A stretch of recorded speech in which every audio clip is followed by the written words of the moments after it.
देखिए, आज हमारे अध्ययन का विषय है भारत की विदेश नीति का विकास, डेवलपमेंट ऑफ या evolution of India foreign policy, है ना। इसके अंतर्गत हम लोगों को देखना है कि भारत एक प्राचीन देश है और इसकी संस्कृति, इसका इतिहास, इसकी विरासत बहुत पुरानी है। यहाँ प्रश्न ये है कि भारत की विदेश नीति क्या प्राचीन काल में और मध्यकाल में भी अस्तित्व में थी, और अगर अस्तित्व में थी भारत की कोई विदेश नीति थी तो उसको कौन संचालित करता था, है ना, वो किस रूप में थी। तो यहाँ हम आप प्राचीन काल और मध्यकाल में भारत की विदेश नीति की क्या स्थिति थी, इसका हम लोग बिंदुवार अवलोकन करते हैं। हम आप देखें कि मौर्य काल में चंद्रगुप्त मौर्य के समय में यूनानियों ने अटैक किया। सेल्यूकस सेनापति था। उस समय चंद्रगुप्त मौर्य ने यूनान के साथ बहुत ही अच्छे संबंध स्थापित किए। इवन सेल्यूकस की बेटी के साथ विवाह संबंध भी चंद्रगुप्त मौर्य का हुआ, है ना। तो पता ये लगा उस समय की जो भी संरचनाएं हैं, इवन हमारी जो मुद्रा है, हमारी जो स्थापत्य कला है, पुरातत्व वगैरह, उसमें हम लोग देखते हैं कि बाकायदे ग्रीक और इंडो जो सिविलाइजेशन है उसका इफेक्ट, उसका प्रभाव हमें देखने को मिलता है। तो चंद्रगुप्त मौर्य में के समय में बाकायदे भारत की विदेश नीति के लिए प्रयास किए गए। दूसरा सम्राट सम्राट अशोक आते हैं।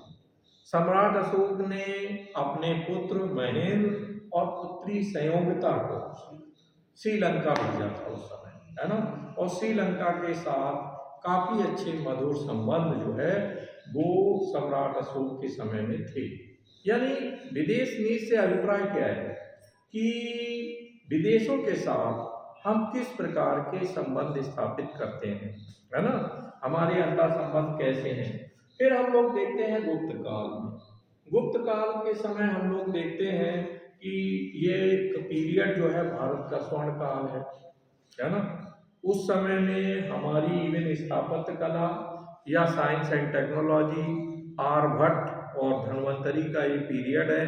तो इस समय में आप देखें कि दूसरे देशों के साथ हमारे संबंध काफी प्रगाढ़ थे। चोलों ने जो है अपनी नौसेना को बहुत स्ट्रॉन्ग किया था, और उस समय कंबोडिया और जो तमाम द्वीपों में अवस्थित देश हैं उनके साथ संबंध जो है चोलों के समय काफी अच्छे थे। इवन आप देखें गुप्ता काल में हम लोग देखते हैं समुद्रगुप्त को भारत का नेपोलियन कहा जाता है। तो उसने देश के साथ साथ जहाँ देश के अनेक राज्यों को अपनी अधीनता में वो लाया, इसके साथ ही साथ उसने निकटवर्ती देशों पर भी अटैक किए। तो यहाँ जो मौर्य काल है, गुप्त काल है और चोल, यहाँ पर हमारी विदेश नीति अस्तित्व में है। फिर आता है सल्तनत काल। सल्तनत काल में हम लोग देखते हैं कि जो बहुत सारे शासक हैं, खास करके गुलाम वंश, तो यहाँ तो हमें कहीं कुछ ज़्यादा देखने को नहीं मिलता है। लेकिन हाँ, गुलाम वंश के पीरियड में एक शासक हुआ है बलवन। बलवन ने उस समय चीन से होने वाले अनेक आक्रमणों को रोका, और इसके अलावा बाद के कालखंड में उसने चीन के साथ भी संबंध स्थापित किए। मुगल काल में आपको पता है कैप्टन हॉकिंस और सर टॉमस रो वो जहांगीर के समय में आए, और खास करके मुगलों ने अपनी जल सेना को भी स्ट्रॉन्ग किया। और इसके अलावा आप देखें मुगल काल में जो विश्व व्यापार में भारत की हिस्सेदारी 25% है। तो तमाम देशों के साथ आदान प्रदान वस्तुओं का, सेवाओं का, वो बराबर चलता था। तो मुगल काल में भी हमारी विदेश नीति थी। इसके बाद हम आते हैं कि बाकायदे ब्रिटिश पीरियड पर 1757 से लेकर और 1947 तक लगभग 190 वर्ष के पीरियड में बहुत सारी ऐसी घटनाएं हैं जिसमें हम विदेश नीति का अवलोकन करते हैं। खास करके हमें ये देखना है कि ब्रिटिश पीरियड में चूंकि शासक ब्रिटेन था। तो ऐसी कंडीशन में ज़्यादातर जो नीति निर्णय है और जो भी डिसीजन मेकिंग है उसमें ज़्यादातर प्रभाव जो है ब्रिटेन का रहता है। ब्रिटेन अपने हिसाब से तमाम देशों के साथ संबंध स्थापित करता था, लेकिन जैसे 1858 में हम आप देखें कि इंडिया हाउस बनाया गया और इस इंडिया हाउस से ही भारत की विदेश नीति का संचालन अंग्रेज करते थे। इसके अलावा देखें 1892 में 1885 में भारतीय राष्ट्रीय कांग्रेस की स्थापना हो जा रही है और इसके ठीक बाद से कांग्रेस ने समय समय पर भारत की विदेश नीति को लेकर अनेक प्रकार के प्रयास किए। जैसे 1892 में कांग्रेस ने सैनिक व्यय जो बहुत ज़्यादा किया जा रहा था और खास करके जो अंग्रेज सैनिकों के ऊपर बहुत व्यय किया जा रहा था, इस पर जो है रोक लगाने की बात की। 1904-05 में आप देखें जब जापान ने रूस पर हमला कर दिया और रूस को पराजित कर दिया, तो एक मैसेज ये गया कि आफ्टर ऑल जो यूरोपियन देश हैं वो अजेय नहीं है, उन्हें पराजित किया जा सकता है। तो भारतीय जो क्रांतिकारी हैं उनमें उनके आत्मविश्वास में वृद्धि हुई और उन्हें लगने लगा कि हम भी ब्रिटिश साम्राज्य को यहाँ से उखाड़ फेंक सकते हैं, है ना। तो आप देखें जापान और रूस से एक प्रेरणा का काम हुआ और यहाँ क्रांतिकारी मूवमेंट बहुत बढ़े। 1908 में एक घटना हो रही है कि वहाँ युवा तुर्की में एक आंदोलन हुआ, एक क्रांति हुई। इसने भी भारतीय नेताओं और क्रांतिकारियों को प्रेरणा प्रदान की। 1911 में एक घटना घटती है कि सन्यास सेन ने चीन में क्रांति कर दी, है ना। तो उस घटना का प्रभाव भी भारत के ऊपर पड़ा और भारत ने बाकायदे चीनी क्रांति में बहुत रुचि दिखाई। इसके अलावा आप देखें 1893 से लेकर 1915 का जो 21 वर्ष का पीरियड है, इसमें गांधी जी जो है वो दक्षिण अफ्रीका में रहे और दक्षिण अफ्रीका में रहते हुए उन्होंने बाकायदे रूल ऑफ लॉ, कानून का शासन स्थापित हो और सभी के साथ समानता बरती जाए, इसके लिए उन्होंने अंतर्राष्ट्रीय स्तर पर प्रयास किए। और आप देखें इसका मैसेज दक्षिण अफ्रीका से इवन यूरोप के तमाम देशों तक गया और इवन गांधी की इमेज बिल्डिंग हुई और भारत के बारे में चर्चा पर चर्चा शुरू हो गई। हमें ये याद रखना है कि यूरोप में और अमेरिका जो विकसित देशों में भारत की छवि बहुत खराब थी।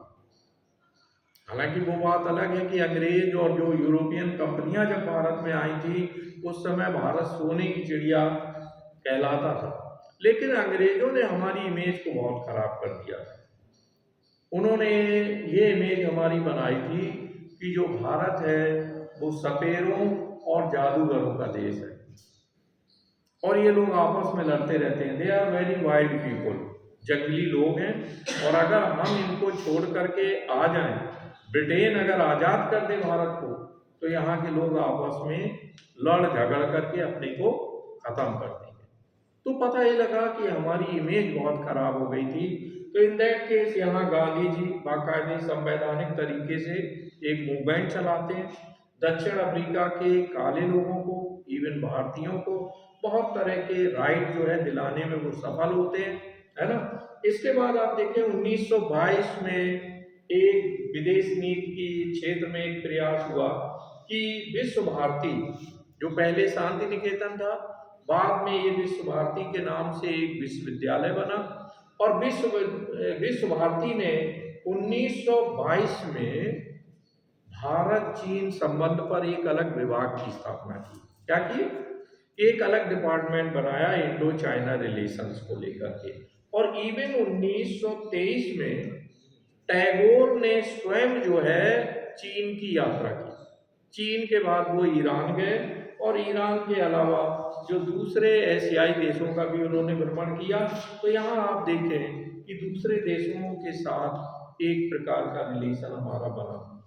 10 जनवरी 1927 को ब्रुसेल्स, है ना, यहाँ बेल्जियम की राजधानी ब्रुसेल्स में पद दलित राष्ट्रों का एक सम्मेलन हुआ, है ना, जिसमें पंडित जवाहरलाल नेहरू ने भारतीय राष्ट्रीय कांग्रेस की ओर से प्रतिभागिता की।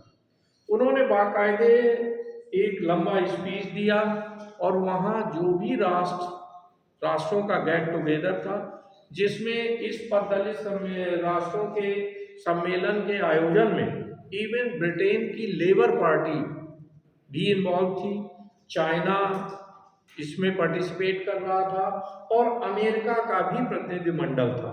तो यहाँ पंडित जवाहरलाल नेहरू ने कहा कि भारत की आज़ादी बहुत अहम है, भारत की आज़ादी बहुत महत्वपूर्ण है।